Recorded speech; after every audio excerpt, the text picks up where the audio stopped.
죽은 자 가운데서 부활하셔서 생명의 주가 되시고 땅의 임금들의 머리가 되시며 교회의 머리가 되신 주님, 죽음의 권세를 이기시고 이제는 살아계신 주님과 함께 하나님을 아버지라 부르는 이 영광의 나라를 봉사할 수 있도록 저희를 권능 있는 백성으로 부르시고 하나님의 얼굴을 대면하는 하늘 성소의 생명과 영광의 증인으로 우리를 부르셔서 그 나라와 영광을 봉사할 수 있도록 복 주셨으니 감사를 드립니다. 오늘도 주님을 예배하며 주님을 기뻐하는 주님의 교회가 주의 말씀을 듣기 위해서 이처럼 함께 모였습니다.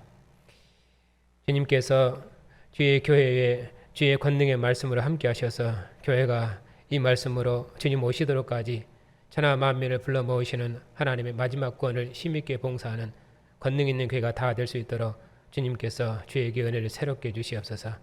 예수님의 이름으로 감사하며 기도하옵나이다. 아멘.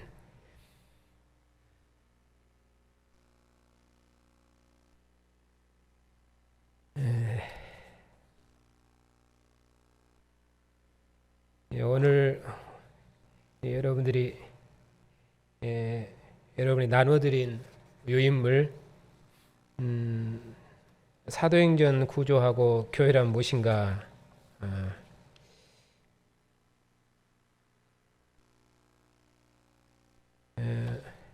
교회란 무엇인가 교회론 공부하기 전에 사도행전 구조를 조금만 설명드리고 교회론 공부하도록 하겠습니다.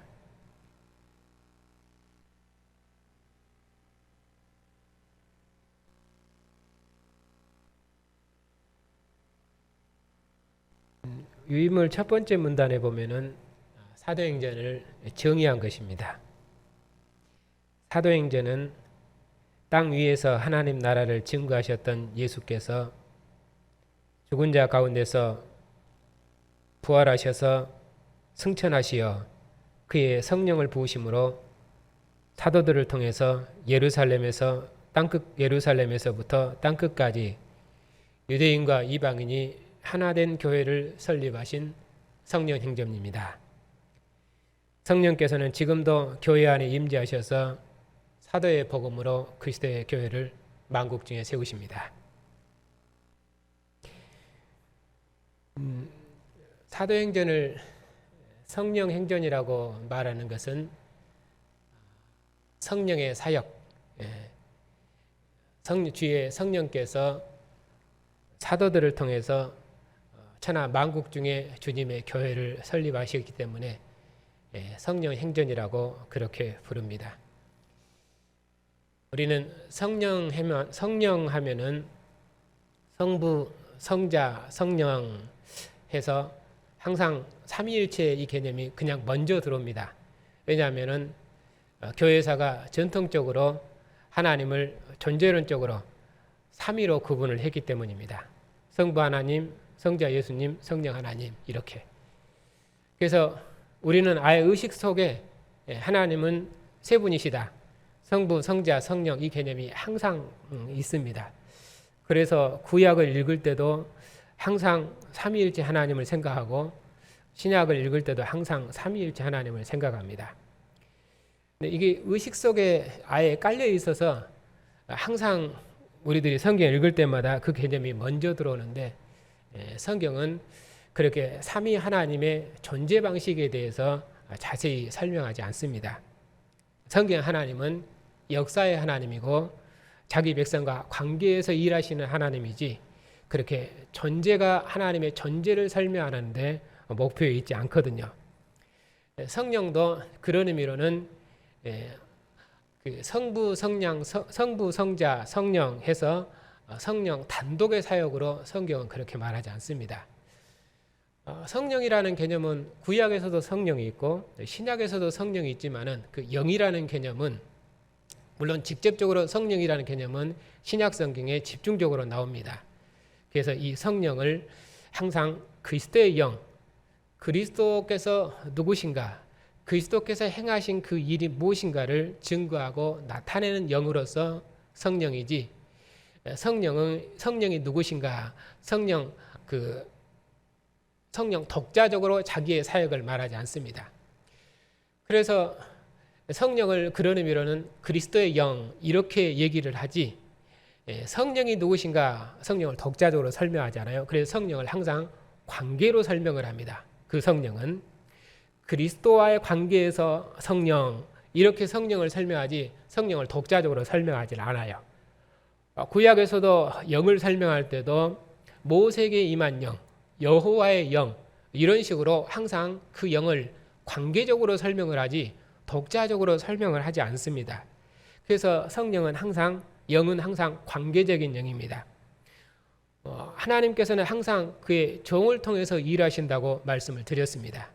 그렇기 때문에 천지창조 이야기도 하나님께서 그의 영을 보내셔서 만물을 지으시는 것처럼 하나님은 항상 그의 종들을 통해서 그의 대리자를 보내셔서 일하십니다. 그러한 방식 때문에 성령도 하나님의 여호와의 영, 하나님의 영이라 표현하지 않고 구약에서는 여호와의 영, 여호와께서 그의 영인 그의 대리자인 영을 보내셔서 일하십니다. 모세에게 임한 영도 모세에게 임한 영으로 자기 백성과 함께 일하시죠. 그렇기 때문에 성령 행전했을 때 성령도 성령의 독자적인 사역이 아니라 그리스도의 영으로서 성령, 항상 이 개념을 염두에 둬야 됩니다. 관계의 영입니다. 그래서 성령은 되게 숨은 영이라고 그렇게 표현을 해요. 왜냐하면 관계의 영이기 때문에. 물론 예수님께서 세례 받으실 때 아버지께서 하늘에서 성령이 아들의 머리 충만히 임하셨거든요.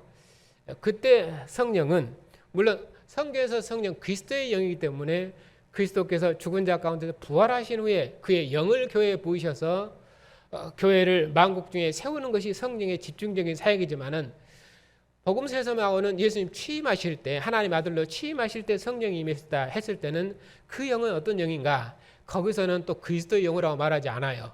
왜냐하면 그때 그 영은 하나님께서 이 아들을 하나님께서 예수를 하나님 나라 왕으로 취임한다는 의미로 하나님의 아들, 하나님이 직접 보내셨다는 의미로 하나님의 아들이라는 것을 확증하는 의미로 성령이 그 머리에 충만히 임하셨다. 그렇게 말하지 여기서 죽은 자 가운데서 부활하신 아들의 영, 그 개념으로 성령을 말하고 있지 않습니다. 그러니까 성령이라는 개념을 문맥에서 다 봐야 되지 성령이라는 개념이 무엇인지 그 개념을 정의하는 방식으로 성경을 접근해 들어가서는 안 된다 그 말입니다. 그러니까 항상 개념을 정의할 때도 물론 신학적인 개념은 있겠지만은 그러나 그 신학적인 개념을 모른다 할 때까지라도 본문이 무엇을 말하는가, 문맥이 그 개념을 뭐라고 말하는가 이쪽에다 항상 염두에 두고 본문을 읽어 들어가야 됩니다. 그러니까 신학을 몰라도 신학적인 성령이라는 개념이 무엇인가를 몰라도 성경을 읽으면은 그 문맥에서 그 단어가 정의되고 설명되기 때문에 누구나 알 수 있는 것이에요. 그렇기 때문에 제가 개념을 먼저 설명하지 않고 자꾸 주변 얘기를 먼저 설명을 하고 나중에 개념을 설명하는 이유도 그런 것 때문에 그렇습니다. 그러니까 자 여기서 어떻든 성령 행전이라고 했는데 성령은 아까 말씀드린 대로 그리스도의 영이 성령 행전이죠. 그러니까 사도행전의 전체 내용은 무엇이냐면은 예수께서 죽은 자 가운데서 부활하셔서 승천하시고 그의 성령을 보내셔서 사도들을 통해서 예루살렘에서 땅끝까지 그의 복음을 전파하는데 어떤 복음입니까? 유대인과 이방인이 하나 된 복음. 유대인과 이방인이 함께 하나님의 전에서 하나님을 찬송하고 하나님을 예배하는 새로운 하나님 나라 공동체, 그런 교회를 지어내는 것이 성령의 사역이죠. 그것이 사도행전의 전체 내용입니다. 물론 예수께서 땅 위에서 하나님 나라를 증거하셨던 예수께서 하면은 그것은 복음서에 해당하겠죠. 그래서 제가 사도행전을 끝내면서 지금 누가복음 24장을 설교했던 이유가 그것이 연결되어 있기 때문에 그렇습니다. 왜냐하면 땅 위에서 하나님 나라를 증거했던 그 예수께서 이제 죽은 자 가운데 부활하셔서 그리고 하늘로 승천하셔서 그의 성령을 부으심으로 사도들을 통해서 땅끝까지 그의 교회를 세우시거든요. 그래서 지금도 그 성령께서는 그리스도의 영인 성령께서는 지금도 교회 안에 임재하셔서 사도의 복음으로 그리스도의 교회를 만국 중에 세우십니다. 주님께서 승천하셨기 때문에 하늘로 올라가셨죠. 하늘로 올라가셨다는 의미도 누가복음에서 하늘로 올라가셨다는 개념과 사도행전에서 하늘로 올라가셨다는 개념이 달라요. 이건 조금 이따 풀겠습니다만은, 왜냐하면 교회는 설명할 때 연결되어 있기 때문에 제가 이걸 이제 설명드리는 것입니다. 어떻든 예수께서 사도행전 개념은 승천하셔서 하늘로 올라가셨습니다. 하늘로 올라가신 주님께서 그의 영으로 일하시죠. 이제는 하늘로 올라가신 주님께서 성령을 보내셨는가, 성령으로 권능을 입히셨다 이렇게 표현하지 성령을 보내셨는가. 우리는 자꾸 성령 하면은 존재 개념을 생각해요. 아버지도 계시고 아들도 계시고 성령님도 계시고 이렇게 항상 존재 개념을 생각을 합니다. 물론 그러면 존재가 없는가? 왜냐하면 존재를 떠나서는 살 수가 없지요. 그러나 항상 그 의식을 가지고 있다 그 말이에요.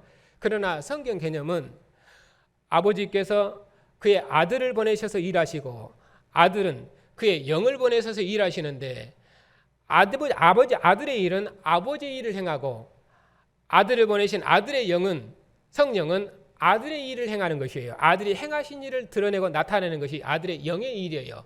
그러니까 성령이 누구신가 하는데 그분이 어떤 모습으로 계시는가 하는데 그것에 초점이 있는 것이 아니라 아버지와 아들의 관계에서 아버지께서 아들을 통해서 어떤 일을 행하시는가, 또 아들은 그의 영을 통해서 어떤 일을 행하시는가, 그런 사역의 강조점이 있는 것이지 그 존재가 어떤 방식으로 있는가, 그 존재 방식에 대해서는 성경을 언급하지 않아요. 근데 우리는 그 존재 방식이 자꾸 궁금해요. 그래서 그걸 묻습니다. 성령은 어떤 모습으로 계시는가? 성령은 누구신가? 그럼 성령은 지금도 우리 중에 계시는가? 물론 지금 중에 우리도 계시죠. 아들이 승천하셨습니다. 하늘로 올라가셨습니다. 사도행전에서 아들이 하늘로 올라가셨다 했을 때는 그때는 하늘로 올라가셨으면은 그분은 하늘의 통치자, 우주적인 통치권을 말할 때 그 하늘로 올라가셨다 그렇게 말합니다. 그래서 그는 하늘 보좌에 오르셔서 만국을 통치하는 만왕의 왕으로서 그의 영을 보내셔서 만국 중에 천하 만민을 불러 모으시죠. 이제는 유대인 이방인 할 것 천하 만민을 불러 모으십니다. 그래서 다 주님의 교회로 불러 모으십니다. 그분이 하늘 보좌에 오르신 그분이 하늘 보좌에서 만국을 통치하는 우주적인 통치권을 가지신 주님이 그의 성령으로 교회에 권능을 입히셔서 그의 영으로 교회에 권능을 입히셔서 교회의 증거를 통해서 만민을 그의 나라 백성으로 불러 모으시는 것이에요. 그러니까 성령이 누구신가 하는데 초점이 있는 것이 아니고 아들의 영의 사역의 의미가 무엇인지 그쪽에다가 강조를 두고 있는 것입니다. 그러니까 성령께서 지금도 교회 안에 임재하셔서 사도의 복음으로 그리스도의 교회를 만국 중에 세우신단 말은 진실로 맞습니다. 왜냐하면 하나님 주님께서 하늘 보좌에 올라가셔서 교회에 권능을 입히셨거든요. 예루살렘 교회가 권능을 입으니까 어떻게 했습니까? 그들이 천하 만국의 언어로 하나님의 구원의 큰 일을 말했습니다. 그래서 만민이 그리스도의 복음을 들었습니다. 그래서 예루살렘에서 시작된 이 복음이 땅끝까지 전파되었습니다. 그래서 이전에는 유대인이 하나님의 성전을 예배했다면 이제는 유대인 이방인이 함께 하나님의 전에서 하나님을 예배하는 새로운 하나님 나라 공동체가 세워지는 것입니다. 이 공동체를 세우시려고 제자들에게 권능을 입히신 것입니다. 그런 의미로 성령의 권능 이렇게 말하지 성령이 누구신가 하는데 강조점이 있지 않다 그 말입니다. 그 사역의 강조점을 두라 그런 말이에요. 그렇게 해서 이제 유대인 이방인이 함께 하나님의 집에서 하나님을 예배하고 하나님을 찬양하고 하나님을 섬기는 새로운 하나님 나라 공동체를 세우셨다. 그것이 사도행전입니다. 그래서 이 복음이 땅끝까지 전파되어서 다 그리스도의 하나님을 아버지로 섬기는 유대인 이방인 함께 만민이 그리스도의 상에서 하나님의 구원을 노래하고 찬양하는 그런 나라를 세우신다. 누가? 주의 성령께서 그의 제자들과 그의 백성들에게 권능을 입히셔서 이 일을 행하신다 그런 말입니다. 지금도 교회를 통해서 만민을 불러 모으시는 것이죠. 그렇게 해서 그리스도의 교회를 만국 중에 세우시는 것이 사도행전의 하나님 나라의 역사 목표입니다.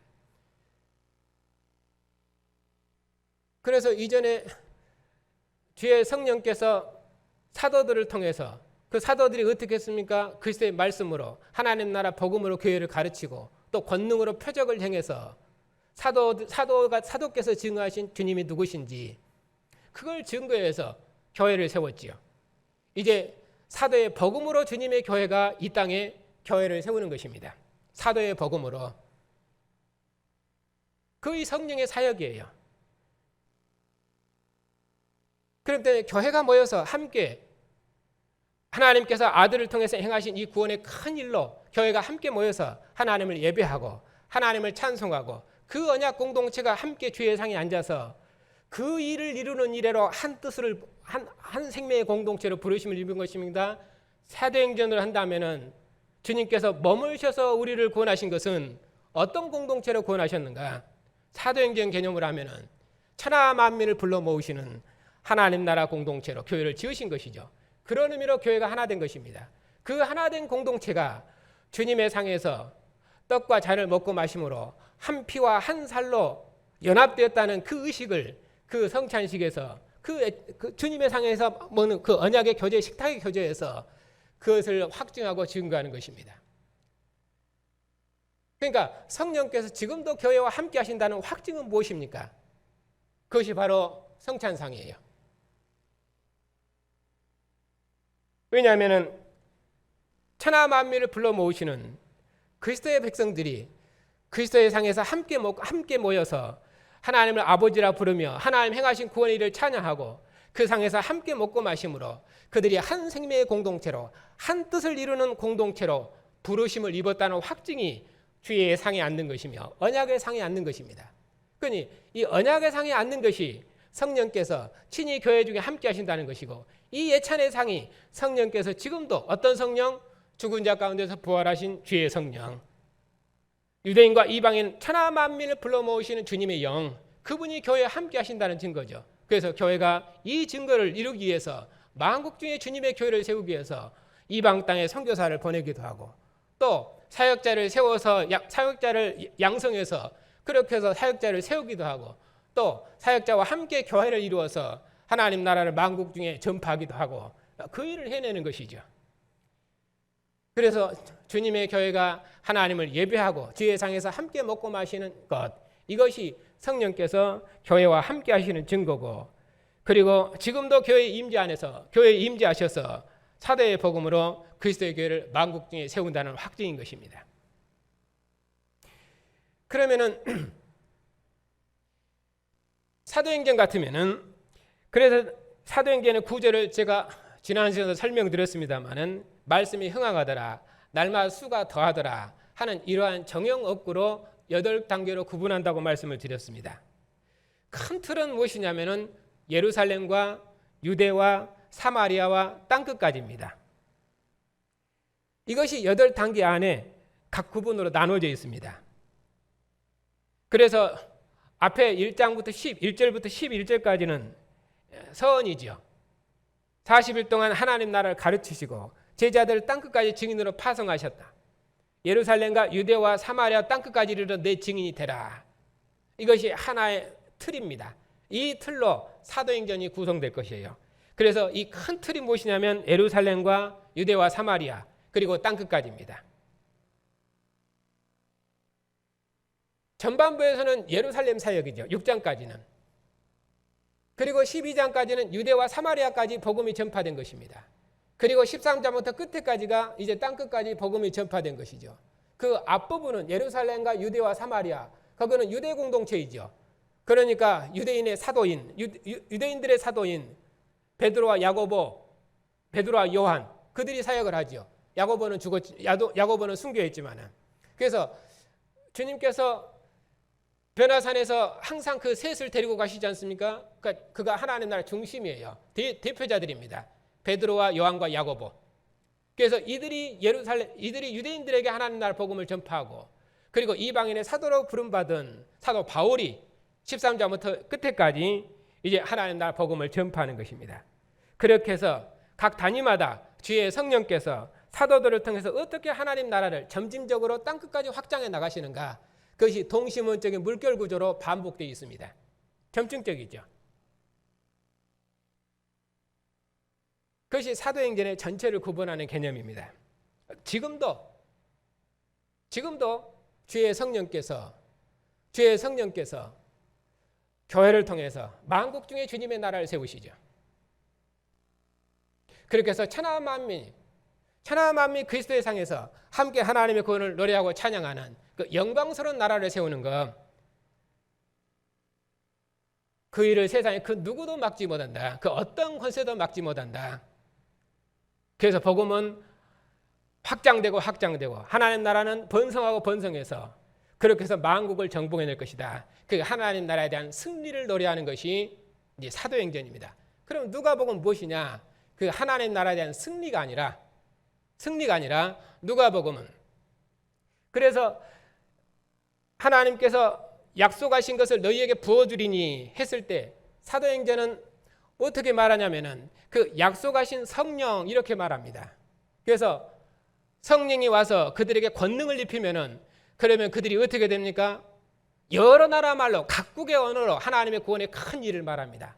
그것이 사도행전에서 성령이 임해서 그들에게 권능을 입혀서 행하신 일입니다. 그것이 권능이에요. 여러 나라 말로 만국의 언어로 하나님의 구원의 큰 일을 말할 것이에요. 그것이 사도행전 제자들이 입을 권능입니다. 그러나 누가복음 제자들이 입을 권능은 그런 권능이 아니에요. 그래서 사도행전은 성령의 사역이라고 말하지만은 누가복음에서는 성령의 사역이라고 말하지 않습니다. 아버지께로부터 받아서 보내시는데 그 보내는 것은 무엇이냐? 직접 말하지 않죠. 그리고 너희들이 권능을 입히실 것이라고 말씀합니다. 그 권능을 말할 때 뭐라고 말하냐면 예수께서 하늘로 올라가십니다.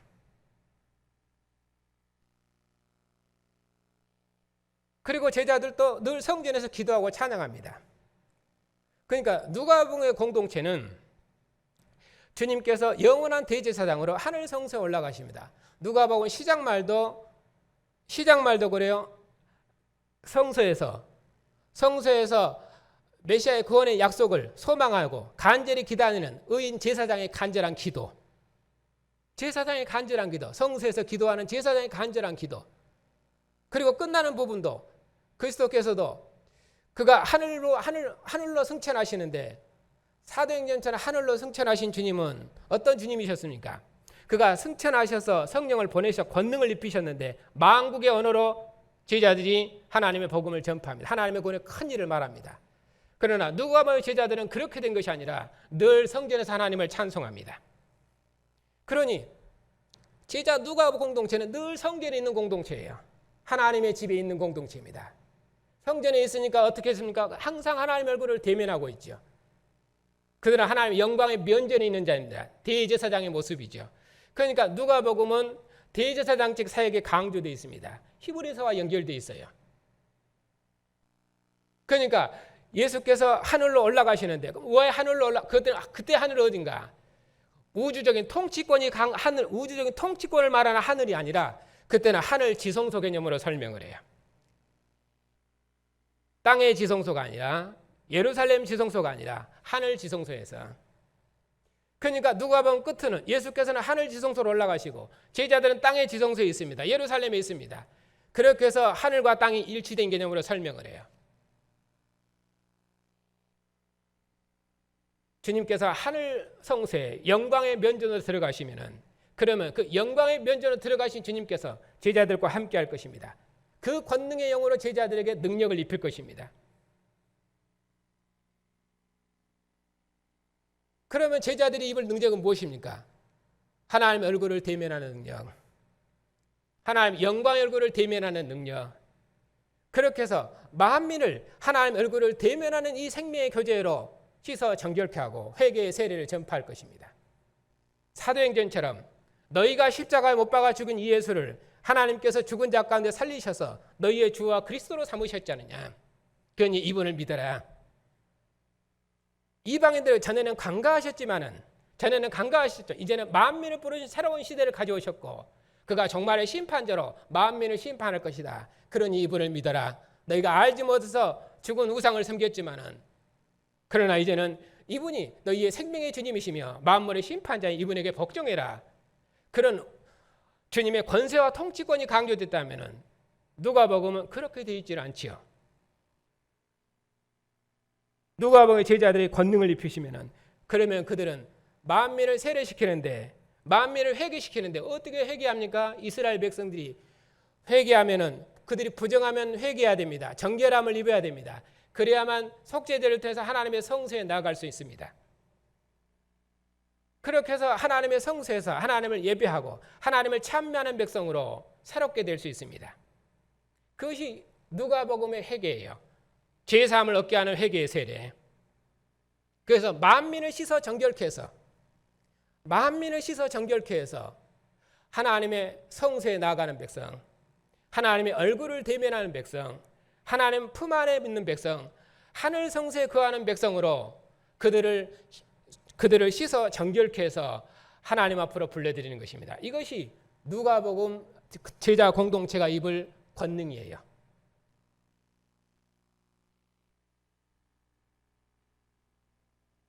그러니까 아버지께 약속하신 것을 그렇게 보낸다 했을 때 그때는 성령이 직접 강조되지 않고 그처럼 아버지 얼굴을 하늘 성소에서 영광의 하나님 얼굴을 대면하는 생명, 그 능력을 입을 것이다. 그래서 만민을 그 교제로 불러들일 것이다.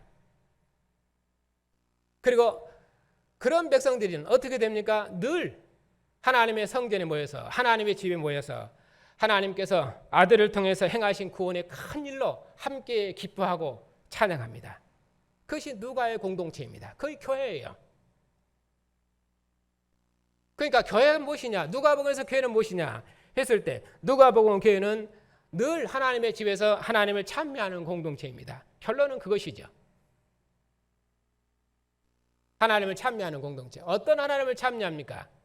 대제사장 같은 하나님이시죠. 왜냐하면 하나님께서 그의 아들을 보내셔서 그의 아들의 죽음을 통해서 그 아들의 속죄제를 통해서 우리를 씻어 정결케 해서 하나님 성소에 나아갈 수 있도록, 하늘 성소에 나아갈 수 있도록, 하늘 성소에서 하나님을 대면하며 영광의 하나님 얼굴을 대면하며 하나님 품 안에 거할 수 있도록, 영원한 하나님과의 생명의 교제를 누릴 수 있도록 하나님께서 아들을 통해서 이 일을 이루신 것입니다. 그것이 누가 공동체가, 누가의 교회, 누가 공동체, 그 특징이죠. 하나님을 찬미하는 공동체예요.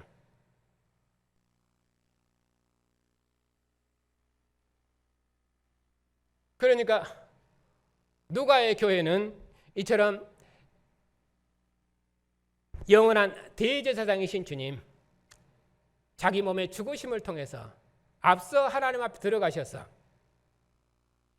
그를 따르는 모든 백성들을 하나님의 영광의 면전 하늘 성소로 인도하시는 영원한 대제사장이죠. 대제사장이 나아가는 자리가 백성이 나아가는 자리입니다. 대제사장이 누리는 생명과 영광이 백성이 누리는 생명과 영광입니다. 그런 공동체가 그리스도의 교회이죠. 그러니까 교회란 무엇인가 했을 때 직접적으로 구약은 교회라는 개념이 아닙니다. 왜냐하면 교회 했을 때는 그리스도의 교회, 사도행전 교회를 교회라고 말하지 구약 하나님 나라 공동체를 교회라는 표현을 쓰지를 않습니다. 그랬을 때 교회라고 했을 때는 하나님을 찬미하는 언약 공동체, 물론 그것도 교회라는 개념으로 쓸 수는 있습니다. 쓸 수는 있어요. 그러나 교회라는 개념을 썼을 때 실은 사도행전 개념이 상당히 강합니다. 왜냐하면 죽은 자 가운데서 부활하신 주님께서 그의 사도들을 통해서 하나님의 복음을 땅끝까지 전파하는 것이거든요. 유대인을 부르신 하나님께서 이제는 천하 만민을 불러 모으신다.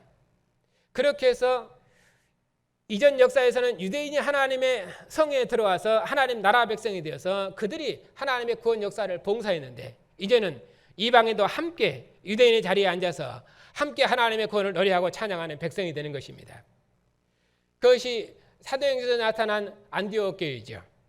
이방인들이 비로소 그리스도인이라는 이름을 칭호를 얻었다. 그리스도인, 그리스도의 통치를 받는 백성들, 그리스도의 통치를 받는 백성들, 그런 의미로 교회입니다.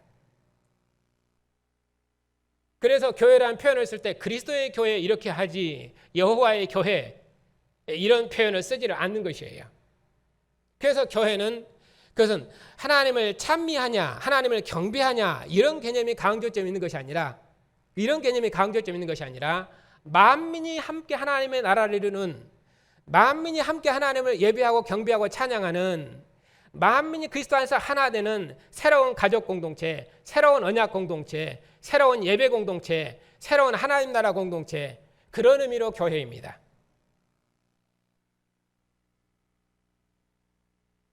그것이 신약의 하나님 나라 특징이에요. 천하 만민이 그리스도 안에서 하나님을 아버지라 섬기는, 천하 만민이 주의상에서 함께 앉아서 함께 하나님을 아버지라 부르는, 천하 만민이 그리스도 예수 안에서 하나 되는. 이전의 역사는 유대인과 이방인이 분리된 것이었고 유대인은 이방인의 장자로서 하나님의 역사를 봉사했습니다. 여전히 간격이 있었습니다.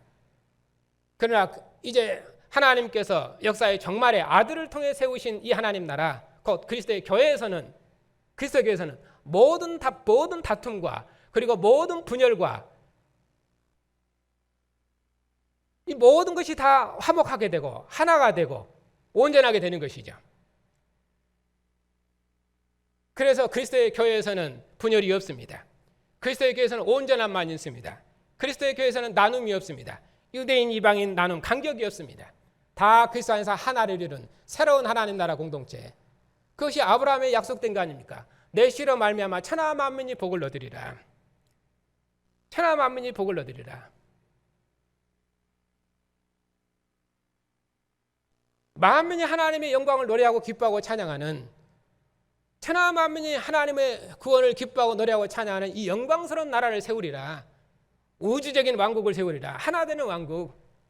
그래서 단순히 유대인, 이방인만 하나 되는 그런 것이 아니라 이제는 에베소서로 가면 그것은 우주론적으로 확대를 해요. 그것은 하늘의 해와 달과 별들도 다 하나 된다. 그런 우주적인 개념이 아니라 주님께서 하늘 보좌에서 통치하시니까. 그래서 에베소서 교회는 우주론적인 교회입니다. 왜냐하면 그가 하늘 보좌에서 만국을 통치하니까.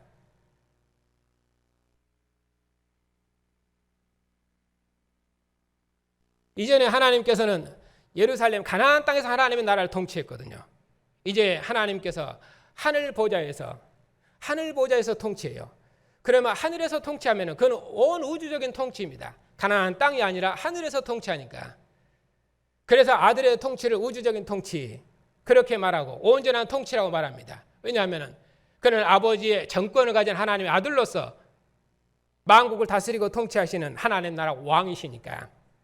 이전처럼 가나안 땅 다윗의 보좌에서 하나님 나라를 통치하는 다윗 왕의 나라가 아니라 이제는 하나님의 정권을 가진 아들이 하늘 보좌에서 천하 만민을 통치하는, 천하 모든 나라들을 통치하는 만왕의 왕이 되셨기 때문에, 그런 우주적인 하나님 나라가 이제 임했기 때문에, 그래서 이 하나님의 나라를 교회라고 말한다. 그러니까 교회는 그런 의미로는 하나님을 예배한다, 하나님을 찬양한다. 누가복음처럼 늘 하나님을 찬송하는 백성이다 했을 때 예배하고 찬양한다, 그쪽에 강조점이 있는 것이 아니라, 강조점이 아니라 우주적인 통치권, 이쪽에 더 강조되어 있습니다.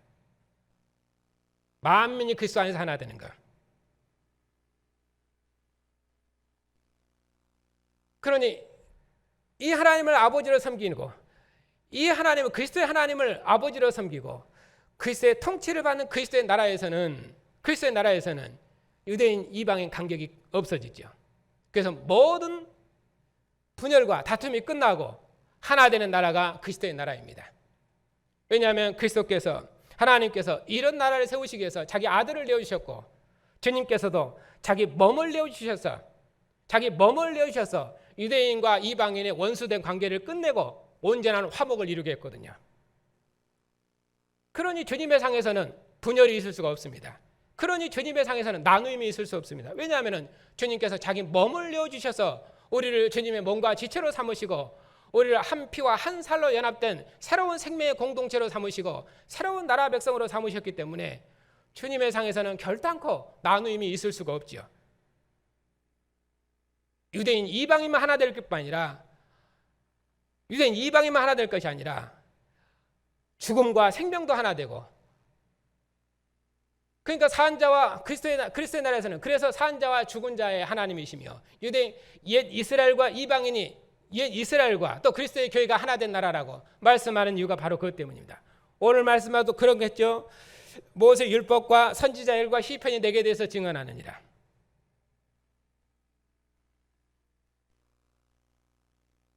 왜냐하면 이제 구약의 그 모든 역사가 그리스도 안에서 완성되었기 때문에.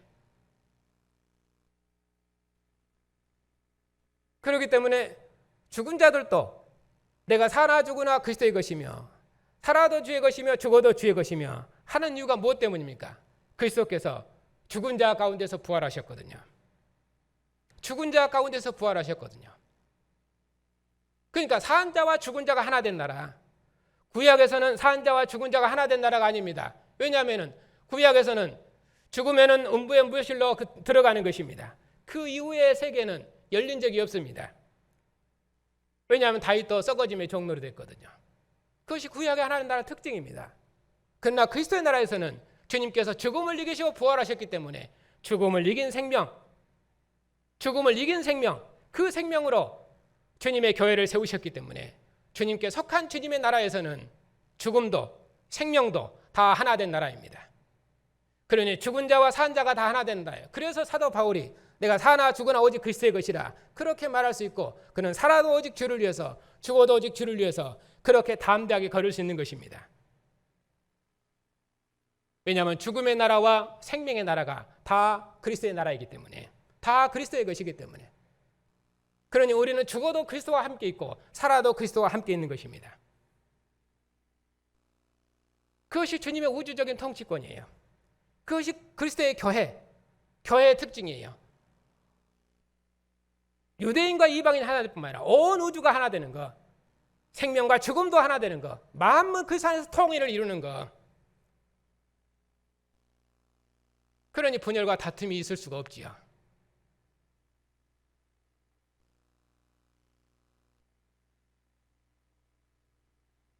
하나님 나라 백성으로 부름받은 자들의 총회, 신학적인 개념입니다. 물론 하나님 나라 백성으로 부름을 받았죠. 그러나 이스라엘 하나님 나라 백성으로 부름받은 것과 그리스도의 교회가 하나님 나라 백성으로 부름받은 것은 실적으로 완전한 차이가 있습니다. 만약 이 차이가 없으면은 신약교회의 구원의 능력이 아무것도 없지요. 왜냐하면 그들도 하나님의 백성이고 우리도 하나님의 백성이면은 그들의 구원이나 우리의 구원이나 아무런 차이가 없습니다. 그러나 우리의 구원이 복된 것은 우리가 하나님 나라 백성이 되었지만은 우리는 그리스도의 나라 백성이거든요. 하나님의 정권을 가진 그리스도의 나라 백성. 천하 만민을 하나님 품 안으로 불러 모으시고 천하 만민을 그리스도 안에서 하나 되게 하는 이 영광의 나라 백성으로 부르심을 입었거든요. 그러니까 구약의 이스라엘은 유대인과 이방인의 간격이 있었기 때문에 그들은 유대인과 이방인이 온전한 하나를 이룰 수가 없습니다. 가나안의 모든 적들을 진멸해야 됩니다. 가나안의 모든 적들은 그들의 원수입니다. 온전한 하나를 이룰 수가 없습니다. 그러나 그리스도의 나라에서는 유대인과 이방인이 하나 되는 나라, 만민이 하나 되는 나라. 주님께서 자기 몸을 내어주셔서 한 피와 한 살로 연합된 한 생명의 공동체, 한 피와 한 살로 먹고 마시는 한 몸의 공동체, 한 지체로 지으셨기 때문에 그리스도의 교회는 나눔이 없어요. 그것이 그리스도의 나라의 특징이에요. 이것이 그리스도의 나라 백성의 구원이고 영광입니다. 그러니 구약에서는 원수된 관계가 있지만 신약에서는 그 원수된 모든 관계가 다 허물어지는 것입니다. 완전한 하나됨을 이루는 나라죠.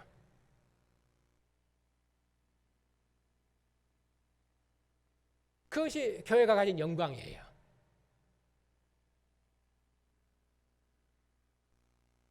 그러니까 진정한 평화는 오직 그리스도의 교회밖에 없습니다. 그 어떤 종교도, 그 많은 종교들이 있지만은, 그 많은 단체들이 있지만은 그것이 세상을 하나 되게 하는 것이 아닙니다. 로마의 법과 로마의 군대가 세상을 하나 되게 하는 것이 아니라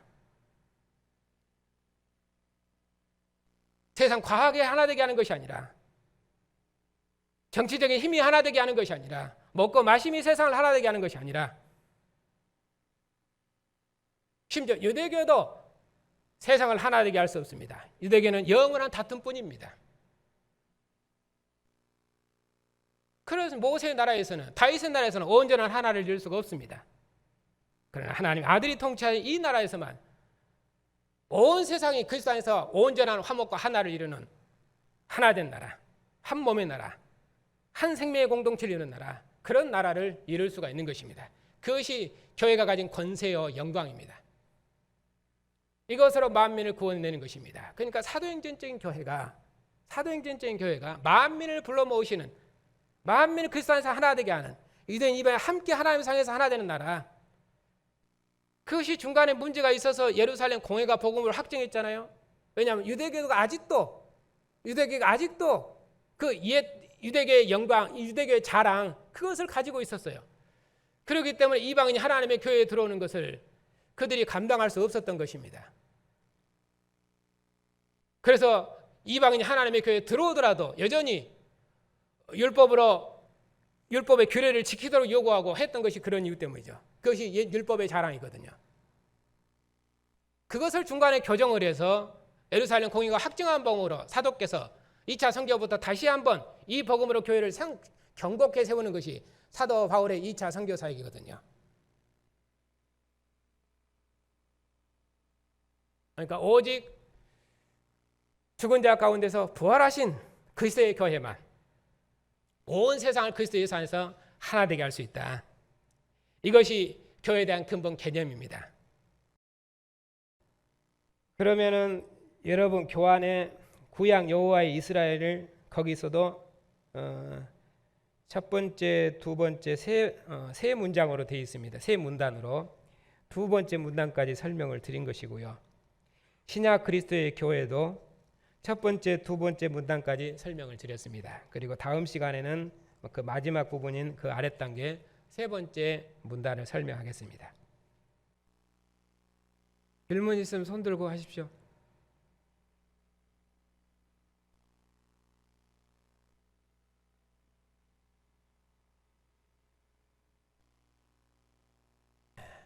없으면 기도하고 마치겠습니다.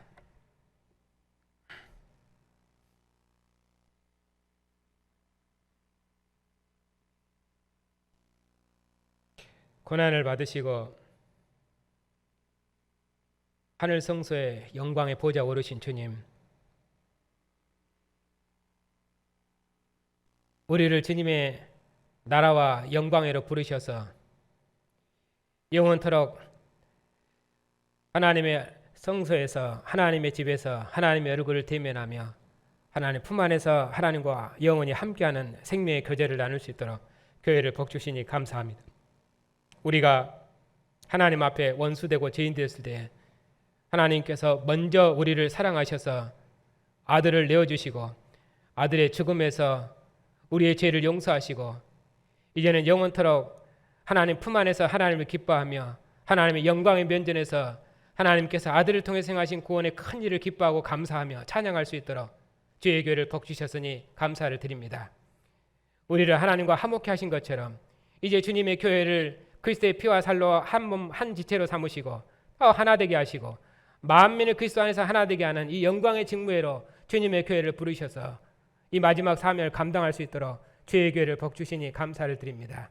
주님 오시도록까지 주의 성령께서 교회의 증거를 통해서 만민을 그리스도 예수 안에서 하나 되게 하시며 만민이 그리스도 예수 안에서 하나님을 아버지로 섬기며 만민이 주의 집에서 세세묵토록 하나님께서 행하신 구원의 큰 일로 기뻐하고 찬양하는 복된 교회를 이룰 수 있도록 주님께서 주의 기운을 새롭게 주시옵소서.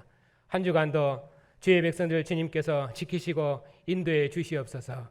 어려운 가운데에도 주님께서 주의 백성들의 건강을 보살피시고 평안한 중에 주의 길을 걷도록 하나님께서 은혜를 베풀어 주시옵소서. 감사하고 예수님의 이름으로 기도하옵나이다. 아멘.